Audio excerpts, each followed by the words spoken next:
Hi guys, welcome to Mark's Home Kitchen. So in this video I'm going to show you how to make a Szechuan Mapo Tofu. This tofu dish is spicy, tangy, unique and delicious, and is perfect for a quick and healthy meal. So sit back, relax and enjoy, and thanks for watching. Now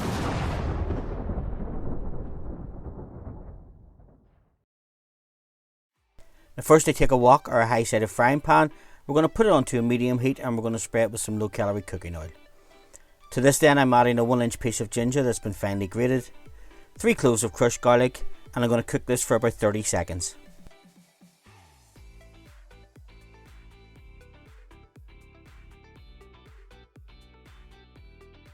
Next then I'm going to add 2 tablespoonfuls of gakwan or chilli bean paste, and I'm going to cook it for another minute.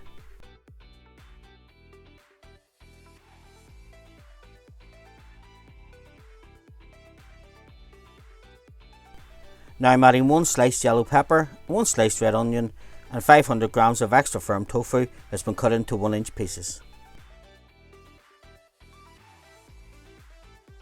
We'll keep stirring this until the vegetables and the tofu are well coated in the chili sauce. Now folks, if you're enjoying my videos, please don't forget to hit the like button, subscribe to the channel and watch to the end for further videos. Now that everything is well coated, I'm going to add 1 tablespoonful of dark soy sauce, 1 tablespoonful of hot chili powder, and 100 milliliters of water.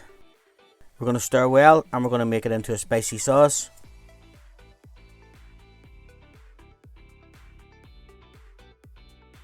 Now we'll season it with some freshly cracked black pepper, reduce the heat, let the sauce simmer for about 5 minutes to thicken up, and now it's time to serve. So I've just served mine on a bed of noodles topped with some freshly chopped spring onions. Now folks, if you've enjoyed this video, please don't forget to hit the like button. Again, thanks for watching and I hope to see you in my further videos.